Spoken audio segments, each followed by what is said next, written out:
আজকে বাংলাদেশের জার্সি পরছি, কারণ গতকালকে খেলা দেখে একদম পরাণ জুড়ায় গেছে। বাংলাদেশ গতকালকে আমি বলবো শ্রীলঙ্কার সাথে এটা একটা মাস্ট উইন গেম ছিল। এটা না জিতলে ফাইনাল ওঠার চান্সেস অনেক কমে যেত, কারণ নেক্সট দুইটা গেম ইন্ডিয়া পাকিস্তানের সাথে যে কোনো একটা জিতলেই হবে। আর আমি খুবই কনফিডেন্সের সাথে বলতে চাই যে বাংলাদেশ পাকিস্তানের সাথে জিতবে এবং 2025 এই এশিয়া কাপের ফাইনাল খেলবে, যেটা 7 বছর পর হবে। 2018-তে Bangladesh last Asia cup final খেলছিল।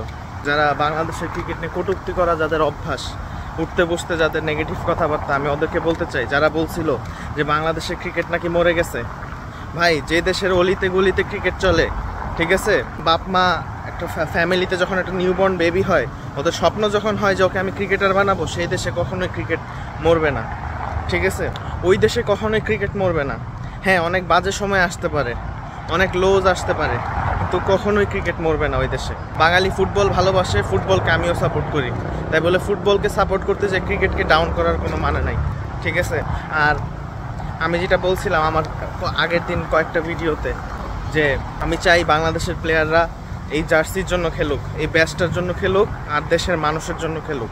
কালকে যেভাবে ব্যাট করছে, যেভাবে এতগুলো রান চেস করছে, আমি কিন্তু ইউজুয়ালি বাংলাদেশে 150-র উপরে কেউ যদি টার্গেট দেয়, আমি মোস্ট অফ দ্য টাইম আমি খুবই নার্ভাস, তাই কারণ আমি জানি বাংলাদেশের চেজিং এবিলিটি অনেক খারাপ, রান তাড়া করার ক্ষমতা খুবই কম।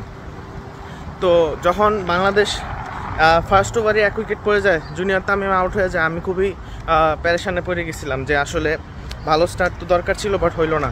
এরপর আমাদের নতুন স্টার সাইফ হাসান, ভাইয়া তুমি এতদিন কোথায় ছিলা? তোমার খেলা এতদিন বিপিএলই দেখতাম, কিন্তু ফর দি ফার্স্ট টাইম বাংলাদেশের জার্সি গায়ে তোমার এত সুন্দর একটা ব্যাটিং ডিসপ্লে দেখলাম। Thank you so much for ইট।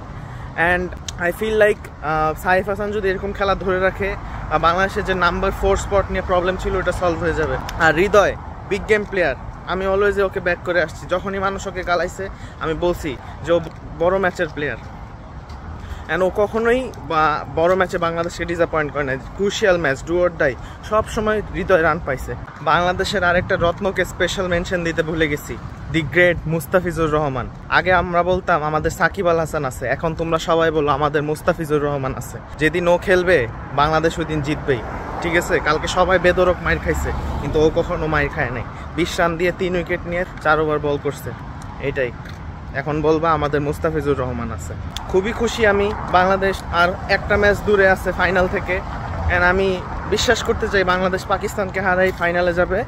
যেটা চাইছিলাম সেটাই হয়েছে, বাংলাদেশের প্লেয়াররা এই জার্সিটার জন্য খেলছে। সবাই কমেন্টসে জানাও বাংলাদেশ কি এবার এশিয়া কাপ জিতবে কিনা। Thank you for watching, take care.